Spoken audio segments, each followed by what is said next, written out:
Hey there everyone! Endwalker is less than 2 weeks away, and since Square Enix dropped the launch trailer a few weeks ago, my mind has been racing over so many theories. Is Fandaniel still working for Zodiac? Is this Ashura? However, I did not anticipate that one small clip would lead me down an unending rabbit hole. So what was that clip? Well, here it is. Did you miss it? Let's look again.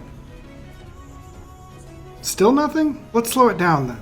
This small clip shows an unrevealed dungeon in a sepia color with orbs of darkness, a black river, and skeletons everywhere. Upon reflection, my mind wandered to the thought of if this might be Final Fantasy XIV's version of the River Styx. If you're unaware, in Greek mythology, the River Styx separates the world of the living and the underworld. Generally, people would pay a fee to Charon to ferry them across the river to meet with the ruler of the underworld, Hades. Additionally, if one were to make a promise on the River Styx, they would be bound for all eternity to keep that promise. That sounds a little like the tempering of the convocation, doesn't it? So this leads me to what's going to happen in Endwalker. And it really clicked with Emet Selch being our narrator. In Shadowbringers, we learned that Emet Selch's real identity was Hades. As an ancient, Emet Selch could see the color of people's souls, a power that also allowed him to observe the underworld.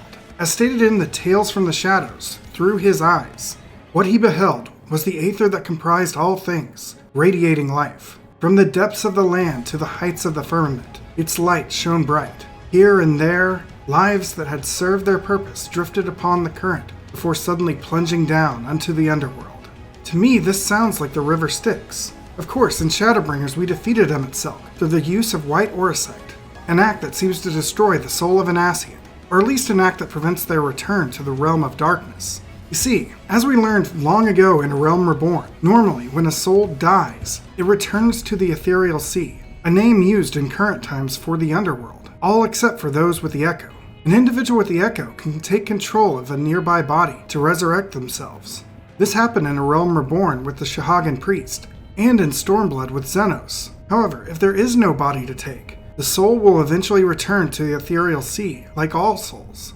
Ascians, however, can escape to the realm of darkness through the use of a crystal of darkness. However, white orosite allows us to trap an Ascian soul before they can escape and allow us to destroy it. However, it might be that this destruction merely returns the soul to the ethereal sea. This is seemingly confirmed in the White Day dev post from 2020. In it, a Moogle is seeking to deliver presents to Emet Selch and approaches Hythlodius for assistance. However, Hythlodius simply destroys the presents, stating, "Even sweets are no more than masses of aether. Once returned to such, they will flow to where he is, to where all life eventually returns. Our Lord of the Underworld is, personality aside, extremely shrewd. No matter how vast the sea of life may be, he will surely be able to scoop it out, if he feels like it, that is." So, at least in Hythlodius' opinion, Emet Selch still exists in the ethereal sea. Turning back to this dungeon from the launch trailer, what if at some point in Endwalker, we have to locate Emet Selch for assistance, which he likely will provide since he's no longer tempered. In doing so, we might approach Hythlodius to find a way to cross the River Styx, since he can observe the underworld as well. Or maybe we just find an Echo user with the ability to observe the underworld. I mean, if the Echo is just a reflection of the powers of an ancient soul, then there has to be an Echo user with the ability to observe the underworld. Then, by crossing the River Styx, maybe we find an unrevealed zone in the expansion, the underworld, a place where the soul of Hades resides. I mean, just listen to this line from Emet Selch in the launch trailer. And there, in the depths where souls and stars rest, find your truth. Well, what do you think? Am I crazy? Let me know in the comments below. I just had to get this out. Also, don't forget to subscribe, as I plan to have a decent amount of Endwalker content coming up. Finally, if you want to check me out elsewhere, I have links to my Twitch, Twitter, and Discord in the description below. See you all next time.